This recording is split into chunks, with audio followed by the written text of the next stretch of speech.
A paz do Senhor. Para a nossa meditação hoje, vamos estar lendo aqui em 1 Samuel capítulo 16, alguns versículos só, aonde vai nos dizer assim como título: Davi é ungido rei de Israel. Nós vamos ver aqui que, embora os planos, os projetos do Senhor, embora as promessas do Senhor venham sobre as nossas vidas, embora as promessas do Senhor muitas das vezes nos alegram, né? Quando nós a recebemos, ao mesmo tempo, pois quem não se alegra, né? Em saber que será um instrumento nas mãos do Senhor. Mas ao mesmo tempo, o processo até a promessa se cumprir não é tão fácil assim. O processo não é tão feliz assim, né? Muitas das vezes vai nos causar tristeza, amargura, muitas vezes vai nos causar perseguição, como nós vamos ver na história de Davi. E até mesmo nós vemos que com a história, com a vivência dos homens de Deus, das mulheres de Deus que foram levantadas por Deus, que até mesmo quando se está vivendo já a promessa, também não é só tempo de alegria, também tem o tempo do choro, tem o tempo da amargura também, mas em tudo, nós sabemos que todas as coisas contribuem para o bem daqueles que amam a Deus. Vamos lá. Então disse o Senhor a Samuel: até quando terás dó de Saul, havendo eu o rejeitado, para que não reine sobre Israel? Enche o teu vaso de azeite e vem, enviar-te-ei a Jessé, o belemita, porque dentre os seus filhos me tenho provido de um rei. Aqui primeiramente nós vemos que não foi Samuel que rejeitou Saul, foi o Senhor que rejeitou Saul. Sabemos que Saul foi escolhido por Deus. Deus deu oportunidade para Saul. Deus deu, mas Saul, ele não soube aproveitar a oportunidade que Deus deu para ele. Saul não andou nos caminhos do Senhor, fazendo aquilo que era reto aos olhos do Senhor, porque de nada adianta nós andarmos no caminho do Senhor e não fazer o que é reto aos olhos do Senhor, porque muitos estão andando no caminho do Senhor e estão fazendo o que é mal aos olhos do Senhor. Então nós vamos ver aqui também que foi o Senhor que rejeitou Saul. E aqui a gente vai ver que Deus fala para Samuel: até quando terás dó de Saul? A rejeição foi uma consequência das escolhas de Saul. E eu te pergunto, quais têm sido as suas escolhas? Porque as consequências vão vir. Mas o nosso Deus, ele é um Deus de misericórdia, ele é um Deus de perdão. Então, se você estiver fazendo as escolhas erradas, se arrependa, se volte ao Senhor, se volte a Ele é um Deus que Ele perdoa as nossas iniquidades, Ele perdoa os nossos pecados.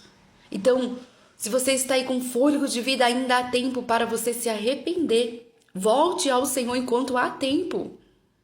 A palavra do Senhor vai nos dizer, em Lucas capítulo 18, se não me falha a memória, da dracma perdida, que há alegria no céu quando um pecador se arrepende. Nós somos pecadores, até nós que aceitamos a Jesus, que estamos no caminho do Senhor fazendo o que é reto aos olhos dele, às vezes a gente tropeça, às vezes a gente erra, falha, mas nós precisamos também nos arrepender. E o Senhor diz que há alegria no céu quando um pecador se arrepende. Porém disse Samuel: como irei eu, pois ouvindo Saul me matará? Então disse o Senhor: toma uma bezerra das vacas em tuas mãos e diz: vim para sacrificar ao Senhor, e convidarás a Jessé ao sacrifício. Eu te farei saber o que has de fazer, ungir-me-ás a quem eu disser. Vamos lá. Primeiramente, Samuel não precisou mentir. Samuel buscou de Deus direção e sabedoria para executar o plano do Senhor. Samuel correria risco de vida, né? Poderia ser morto se Saul soubesse que ele estaria indo ungir um outro rei. E Samuel temeu. Samuel era um homem de Deus, mas ele temeu, né? Ele era homem como nós. Então Deus deu sabedoria, porque a palavra do Senhor diz: se alguém não tem sabedoria, peça a Deus que este a dá. Deus, ele dá a sabedoria para nós executarmos a vontade dele. Nós não precisamos usar de mentira. E aqui vai dizer: e convidarás a Jessé ao sacrifício, e eu te farei saber o que hás de fazer, e ungir-me-ás a quem eu te disser. Aqui está outra lição. Precisamos buscar a Deus para saber quem Ele quer ungir. Não é quem nós olhamos e achamos que é aquele, por conta da aparência, por conta daquilo que nós vemos, até mesmo das obras. Não, é quem o Senhor disser. Porque o Senhor, Ele não atenta para a aparência, como está no versículo 7. No 6, e sucedeu que entrando os filhos de Jessé, Deus não falou para Samuel que era Davi. Não, Samuel obedeceu, foi lá e Jessé apresentou os filhos dele. E um dos filhos dele era Eliabe. E Samuel olhou e falou: certamente está perante o Senhor seu ungido.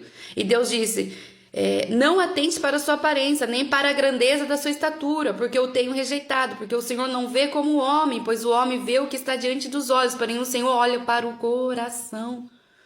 Davi nem tinha sido chamado para essa reunião. Mas o que importa não é isso. Talvez se Davi, vamos ali colocar, não estou falando que foi isso, mas talvez se Davi tivesse ficado sabendo ali que houve uma reunião e ele não foi chamado, somente ele. Talvez, vamos dizer, Davi poderia se entristecer, porque embora Davi era um homem segundo o coração de Deus, Davi ele também tinha sentimentos, né? Mas Davi era um homem segundo o coração de Deus, e um homem segundo o coração de Deus não deixa até mesmo os sentimentos nos dominar, mas nós andamos segundo a vontade de Deus. Mas não importa se o homem não nos chama para alguns lugares. O que importa, aleluias, é que Deus nos vê. É que Deus, por mais que Davi não foi chamado para aquela reunião, aleluias, Deus já tinha o escolhido. Deus já tinha o separado. Então disse mais Samuel a Jessé: acabaram-se os moços? E disse: ainda falta o menor, que está apacentando as ovelhas. Disse, pois, Samuel a Jessé: manda chamá-lo, porquanto não nos assentaremos até que ele venha aqui. Ei, tem bênçãos para ser derramada em muitos lugares, ou até mesmo na nossa família, e muitas das vezes essa bênção não é derramada. Por quê? Porque aqui diz, não nos assentaremos à mesa até que ele venha aqui. O meu lugar e o seu lugar, a posição que Deus separou para mim e para ti, tá separado. O homem pode fazer o que quiser, tá separado. A não ser que Deus não queira, né? Mas tá separado. O homem pode fazer o que ele quiser para nos impedir de viver as promessas do Senhor, para nos impedir de viver as bênçãos, os milagres do Senhor.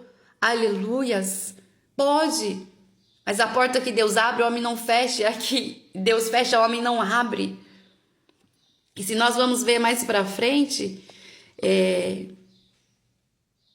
nós vamos ver que um espírito mau da parte do Senhor começou a atormentar Saul. Por quê?